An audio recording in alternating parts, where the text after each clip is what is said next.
ایک حدیث بیان کی جاتی ہے، صحیح حدیث ہے، اس کی وضاحت بھی میں کر دوں کہ غریب لوگ امیر لوگوں سے 500 سال پہلے جنت میں جائیں گے. یہ صحیح حدیث ہے. غریب لوگ امیر لوگوں سے 500 سال پہلے جنت میں جائیں گے. یہ صحیح حدیث ہے. لیکن اس کا یہ مطلب نہیں ہے کہ غریب رہنا اسلام میں کوئی بہت اچھی بات. غریب لوگ جنت میں اس لیے پہلے جائیں گے کہ غریب آدمی کا حساب کتاب ہی کیا ہوگا. مثال کے طور پر ایک آدمی مہینے کے 20,000 کماتا ہے، ایک آدمی مہینے کے 20 لاکھ کماتا ہے.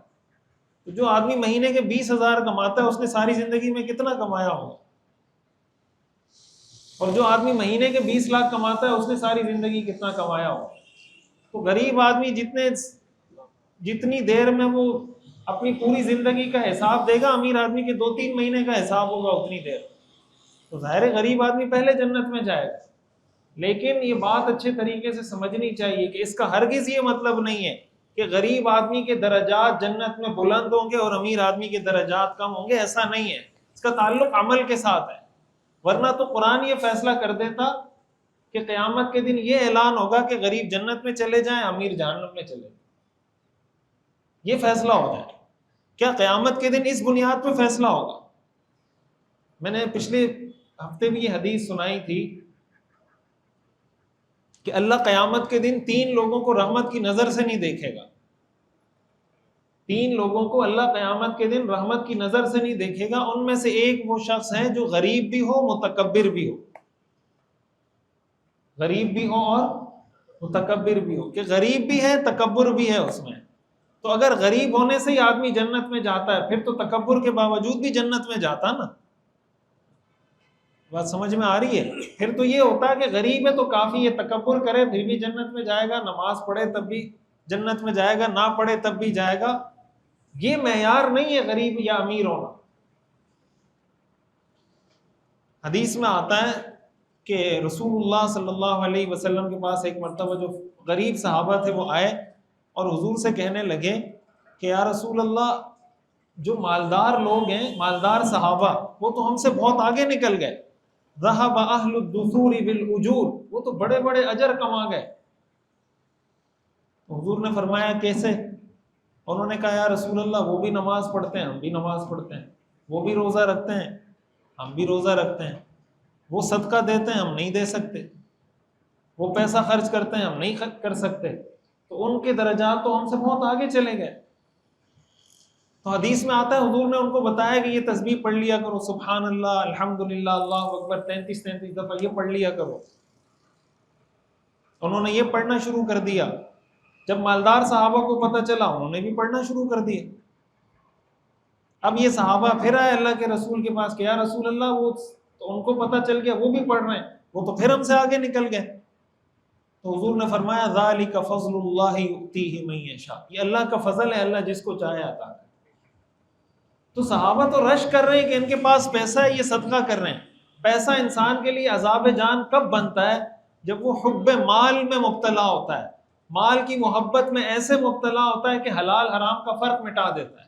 یا مال آنے کے بعد اس میں ایسی سرکشی آ جائے کہ وہ اللہ کا نافرمان بن جائے، وہ پیسہ اس کے اندر مستی لے کر آ جائے، سرکشی لے کر آ جائے. یہ چیز انسان کو تباہ کرتی. اور عام طور سے ظاہر ہے کہ غریب آدمی میں مستی نہیں ہوتی، پیسے والے میں مستی ہوتی ہے. سرکشی پیسے والے میں آتی ہے.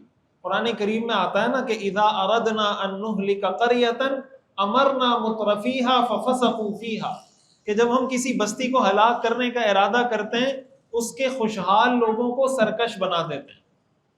امرنا مترفیہا ففسقوا فیہا، وہ فسق شروع کر دیتے ہیں. فحق علیہ القول، اللہ کا عذاب ان پہ ثابت ہو جاتا ہے. فدمرناہا تدمیرا، پھر ہم ان کو تباہ و برباد کر دیتے ہیں. ورنہ اللہ کی طرف سے غریب ہونا یہ بھی امتحان ہے، اور امیر ہونا یہ بھی امتحان ہے. حدیث میں آتا ہے رسول اللہ صلی اللہ علیہ وسلم ہر نماز کے بعد یہ دعا کیا کرتے تھے. یہ صحیح حدیث ہے. اللہم انی اعوذ بک من الفقر والکفر وعذاب القبر.